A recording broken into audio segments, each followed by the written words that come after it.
piti puhdistaa tämän näin, tän uunin, niin kato, tuli ihan saunan tuoksua tänne kotia. Ja saunalöylyä tuntui ihan. Tämmöstä se on olla Tukholmassa. Saa kuvitella, että saunafiilistä tulee jostakin. Ja jestas. No niin, jos ei ole saunaa, niin pitää jotakin lohdutusta saada.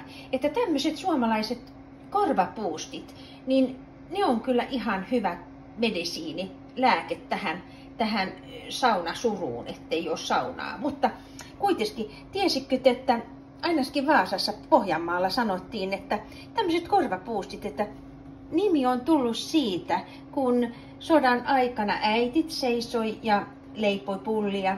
Ja sitten tietysti lapset oli siinä ympärillä ja halusi maistaa. Ja monet oli köyhiä, ei ollut vehnäjauhoja, sokeria ynnä muuta. Niin äitit oli niin stressaantuneita, että ne vähän välillä antoi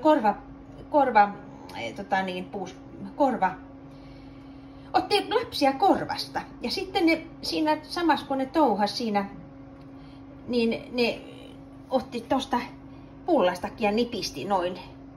Niin siksi näitä sanotaan korvapuustiksi, niin kuin örfil ruotsiksi, että kun äiteillä oli kova meininki siellä kotona, että köyhää ja kovaa elämää oli ja lapset halus pullia. Mä sanoin just mun pojalle, että minä olisin varmasti antanut lapsille heti, kun ne halus jotakin.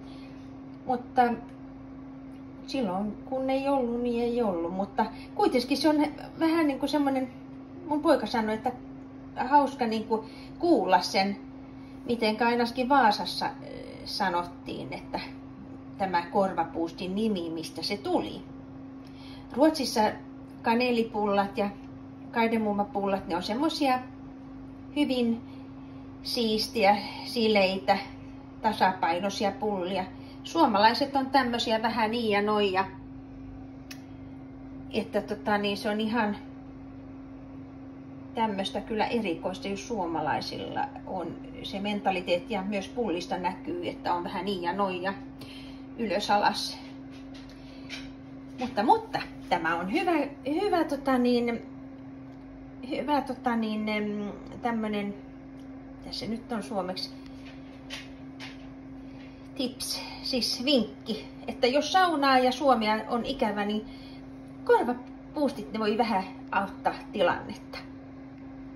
Hyvää juhannusta!